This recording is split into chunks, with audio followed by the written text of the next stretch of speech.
Hi everyone, and welcome to this beginning of our module on the theory of consumer behavior. This is the first module we have in our course on intermediate microeconomic theory.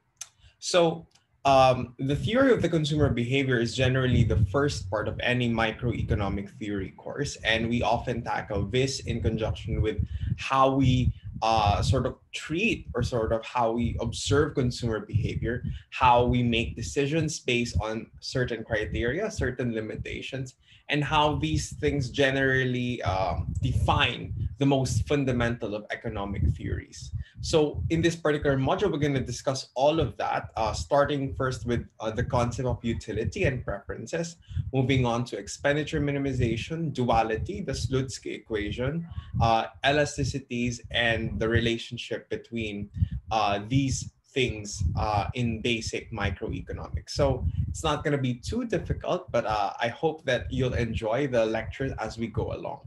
So the theory of consumer behavior essentially provides the basic model that economists use to explain how an individual consumer chooses his or her consumption bundle. So how do consumers make their particular decision on what things to consume? So in this part of the course, we're just going to assume that this is a consumption decision. What should the consumer do? Or what should the consumer consume? How much of each sort of good should the consumer consume? Because we know that consumption is generally associated with a level of satisfaction. So in order for you to become happier, you would need to consume more. And in essence, this first part is about understanding, okay, what can drive a higher level of happiness? Well, that's a higher level of consumption, but of course you face certain constraints with that decision. So this particular theory on consumer behavior provides the theoretical foundation for the derivation of an individual consumer's demand functions for consumption goods. So the key concept we're going to define, at least in this video, is the concept of utility. And utility is the overall satisfaction a consumer derives from consuming various quantities of commodities or goods. So a utility, okay, so you have the concept of a utility value here. Utility, which is often denoted as something with u, it's tends to be some concept associated. So u is associated with consumption, right? With consumption.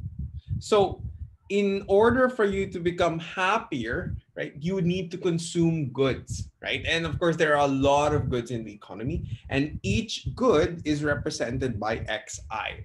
So so it represents each good particular I in an economy, and we will often denote xi as in a basket or in a bundle, which we call a consumption bundle. So for example, say I have x1 here, x1, right?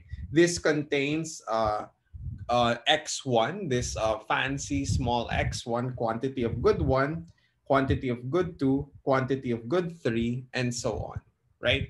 So in order for me to become happier, I need to consume various quantities of different goods. Okay, and the set of these consumption of these items of consumption are your consumption bundles. And we assume that there are n different goods available for consumption in the economy, which makes sense because there are a lot of goods that you could potentially choose from to consume in this particular economy.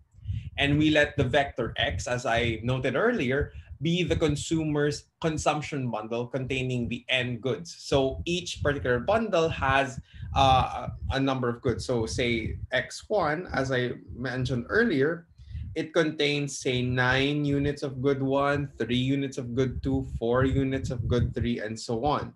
So this is the quantity, right? The first is quantity of good 1. You have here quantity of good 2. And then you have here quantity of good 3. Now, in general, right, the quantities inside could be greater than or less than 0. It could be that you're consuming none of a particular good or service or some of it. but it's unreasonable to believe that there is such a thing as negative consumption, right? So for now, we will restrict that there is no borrowing or lending in this economy. We'll just assume that people are endowed with a budget and they can buy whatever they want of these goods and services. And of course, it is irrational to believe that there is such a thing as a negative quantity. Moving on. Well, we have a couple of assumptions about the preferences of a consumer, and it goes simply like this. Okay, so if the very first one essentially can be boiled down into this one. If a consumer derives more utility from one bundle, say X double prime, sorry, X prime, than another bundle X double prime, then the consumer is said to prefer X prime over X double prime. And in particular, we denote that as the preference relation. So X prime is preferred to X double prime, right? And you have, of course, your types of preference relations. But for now, let's assume that you strictly prefer one over the other. Now, it is assumed that consumers are rational in their choice making decisions, i.e., people may be able to rank alternative consumption bundles according to their preferences.